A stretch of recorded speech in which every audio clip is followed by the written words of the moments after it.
Hello, this is Fear Script. Today I will share some real horror stories about the lake. I found some of them on forums and some I heard personally from people. What happens there defies logic, but people assure me that they had to go through it.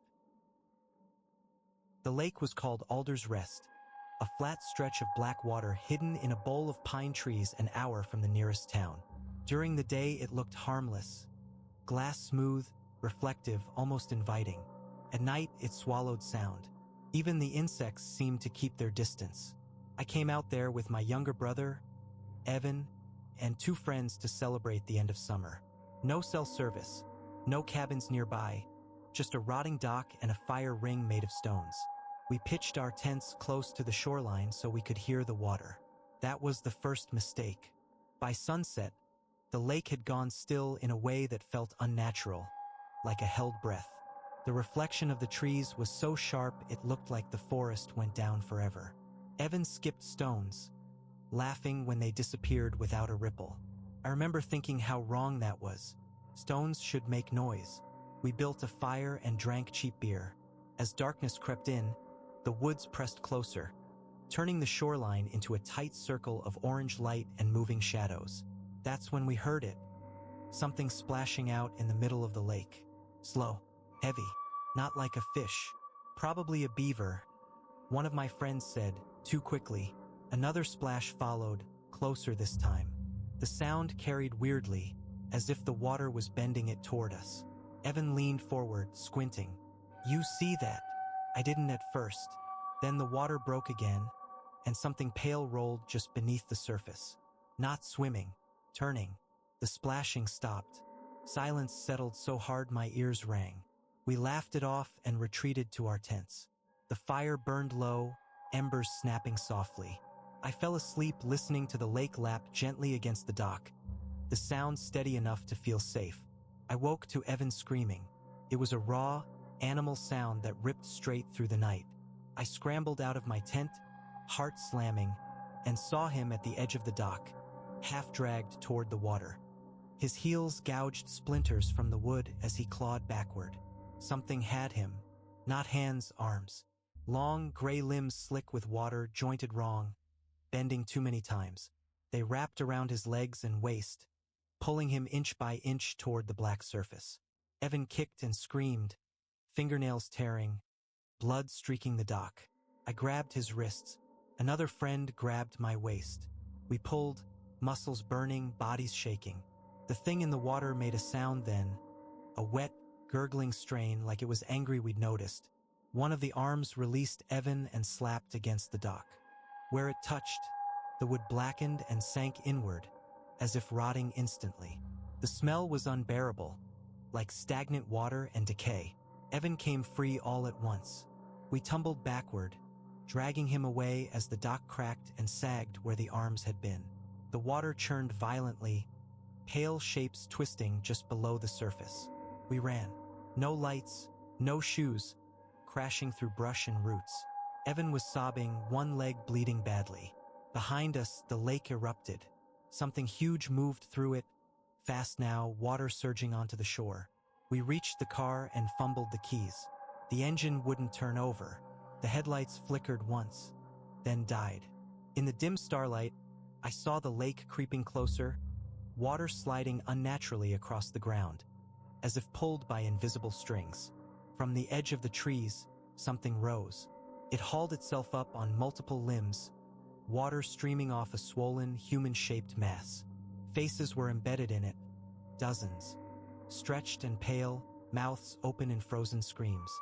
Some of them moved, some of them blinked. Evan recognized one and screamed again. The thing surged forward, dragging the lake with it. Water flooded the clearing, soaking our legs, cold enough to burn. One of my friends slipped and went under for a second. When he came up, his skin was already turning gray, veins darkening beneath it. I slammed the car door shut and turned the key again and again, sobbing. The engine caught with a violent roar. We peeled away as the thing lunged, one limb scraping across the trunk, leaving deep grooves that smoked. The road out was a blur of branches and terror. In the rearview mirror, Alder's Rest vanished behind the trees, calm again, like nothing had happened. Evans survived. He still has scars where the thing touched him. Mark's doctors can't explain. Sometimes, when he sleeps, he wakes choking, saying he's underwater and something is pulling him back. Alder's Rest is still on the map. People still fish there, still swim there. But if you ever find yourself by a lake so quiet it feels like it's listening, don't stay after dark. And if the water starts moving toward you on its own, run. That concludes the first story. Let's move on to the second one. The locals called it Widow's Lake, a narrow body of water wedged between steep hills and choked with reeds. No one swam there. No one boated there. People said the lake had a habit of keeping things, anchors, animals, sometimes people, without ever giving them back. I didn't believe any of that when I took the job. The state hired me to maintain the old floodgate on the far end of the lake, a concrete structure built decades ago and mostly forgotten. I was supposed to stay in a small utility cabin for 3 nights, inspect the gate, log water levels, and leave. Simple, quiet, isolated. The first day went smoothly. The lake was calm, the surface dull and opaque like stained glass. You couldn't see more than a few inches down. When I dropped a measuring rod into the water, it vanished instantly, swallowed by the darkness beneath. That night, the fog rolled in thick and sudden, blanketing the shoreline. It muffled everything: wind, insects, even my footsteps. I stood on the dock behind the cabin, shining my flashlight across the water. The beam died after a few yards, eaten by the mist. That's when I heard the knocking. Not on wood, on water. A hollow thunk, spaced and deliberate, like someone rapping on the inside of a coffin, came from somewhere out on the lake. I waited, holding my breath. Another knock answered, then another closer. I went back inside and locked the door. The second day, I found footprints along the shore. Bare feet, too many toes pressed into the mud, overlapping like someone had stepped down and twisted hard. They led into the water and didn't come back out. I radioed it in. Static answered me. By evening, the fog returned earlier, thicker than before. The lake didn't reflect the sky anymore. It looked solid, like you could walk across it if you were brave or stupid enough. I was heating soup when the power cut out. The cabin went dark. The silence that followed felt intentional, like the world had leaned in to listen. I grabbed my flashlight and stepped onto the porch. The knocking started again, louder now, faster, coming from multiple points across the lake. Then I saw them, shapes breaking the surface, not fully emerging, just enough to show pale curves of skin, slick and hairless. Backs? Shoulders? It was hard to tell. They moved slowly, circling, drifting closer to shore without disturbing the water around them. One lifted higher than the others. It had a face, human but wrong. The mouth hung open too wide, stretched as if it had screamed itself loose. The eyes were cloudy and unfocused, yet somehow locked directly on me. Water poured from its nose and ears as it opened its mouth wider and made a sound that felt like pressure in my skull rather than noise. I stumbled backward and slammed the door shut. The cabin shook. Something heavy dragged itself up onto the porch. I heard wet friction followed by a slow, patient scraping. The door handle rattled, not tugged, not yanked, tested. Then came the voice. Open. It sounded like it was spoken through water, distorted and layered, as if several people were trying to say it at once. The word repeated, overlapping itself, growing more urgent. I backed away, heart hammering, and tripped over the kitchen chair. The scraping stopped. A new sound replaced it, knocking from beneath the floor. The boards bowed inward as something struck them from below. Once, twice, again and again, harder each time. Cracks raced through the wood, dampness seeping up between the planks. I ran for the back door and burst outside. The fog had thinned just enough for me to see the lake clearly. It had risen. The shoreline was gone, swallowed by water that crept steadily forward. Dozens of shapes now broke the surface, hauling themselves closer with long, jerking motions. Their limbs bent at odd angles, joints popping audibly as they moved. I sprinted for the floodgate. Behind me, The water surged unnaturally fast, slapping against my calves, my knees. Something wrapped around my ankle, cold, strong, alive. I fell hard, smashing my chin against the gravel.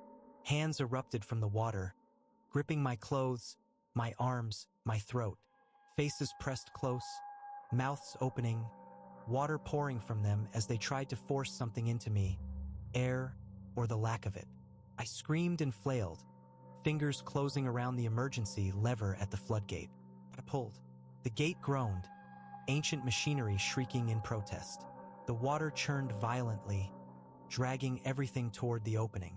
The hands loosened, the weight lifted. I crawled away as the lake began to drain. The shapes screamed, not with sound, but with a pressure so intense it made my vision blur. Their bodies twisted, collapsing into one another, limbs tangling as they were pulled downward, faces disappearing beneath the surface one by one. Then it was over. By morning, Widow's Lake was lower than it had ever been, exposing thick black mud and things embedded within it. Bones, rusted tools, scraps of clothing fused into the shoreline like offerings. The cabin was gone. So was the floodgate lever. They never sent anyone back out there. Officially, the lake was deemed unstable and removed from maintenance schedules. But sometimes, late at night, I wake up with the sound of knocking echoing in my ears. Slow, patient, waiting for the water to rise again. The end of the story, let's move on. They used to hold rowing races on Black Needle Lake before the town dried up and the boathouse collapsed into itself.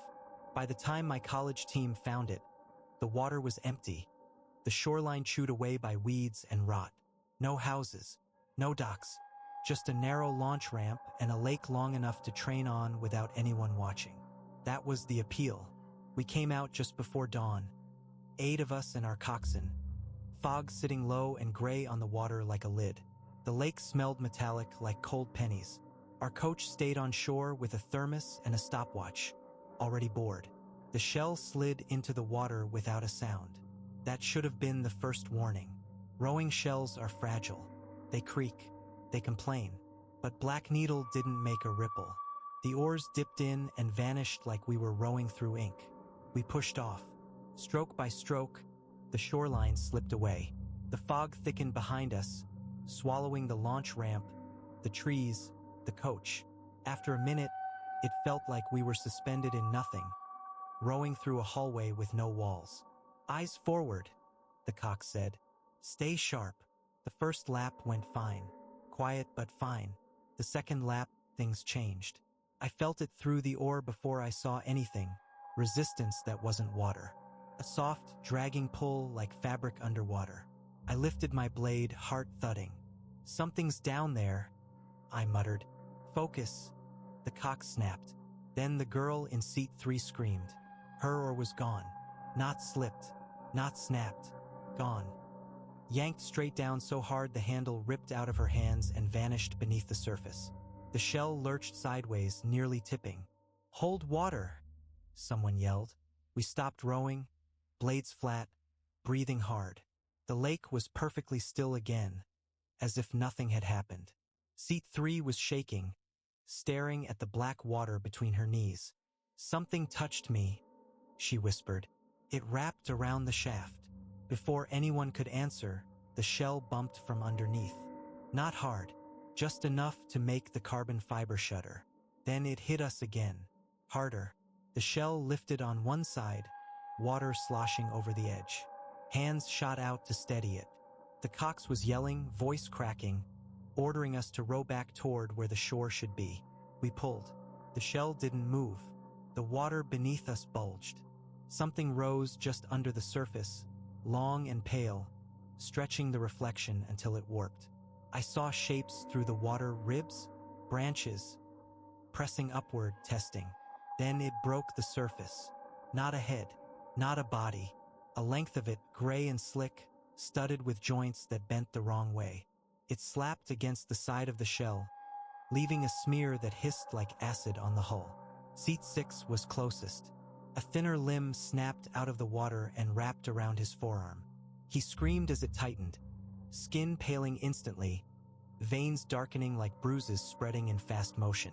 We tried to pull him free. The shell rocked violently as more limbs surfaced, slapping, rapping, clawing. One hooked under the shell and lifted. The boat split with a sound like tearing metal. Cold water rushed in. We went under. The lake was alive beneath the surface. Not a single creature, many, tangled together. A mass of bodies fused by water and time, limbs sprouting from anywhere there was room. Faces drifted past me as I sank, mouths opening and closing, eyes rolled white and blind. Hands grabbed my legs, my torso, pulling me deeper. The water burned my lungs. I kicked, struck, felt something tear loose beneath my heel.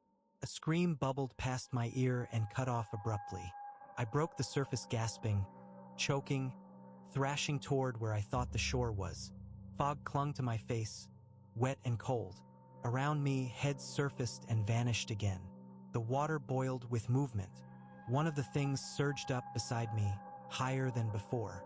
I saw its core then, a swollen column of flesh and bone, oars and metal fragments embedded in it like splinters. The faces weren't screaming anymore. They were watching. It lunged. I dove blindly forward and slammed into mud. My hands found reeds, solid ground. I dragged myself out, coughing up black water that tasted like rust and rot. Behind me, the lake convulsed. The cock surfaced once, eyes wide, mouth open. A limb wrapped around his throat and pulled him under so fast it left a perfect ring of ripples. Then the fog began to thin. The water calmed, the surface smoothed. No bodies floated back up. By the time I crawled onto the shore, shaking and half frozen, the lake looked empty again. Innocent, quiet. The coach was gone. So was the launch ramp. They said it was an accident. Cold shock. Hidden debris. Official words that meant nothing. Black Needle Lake was fenced off a month later, declared unsafe, environmentally unstable. But sometimes, when I close my eyes, I feel the oar in my hands again. And the moment it stopped feeling like water.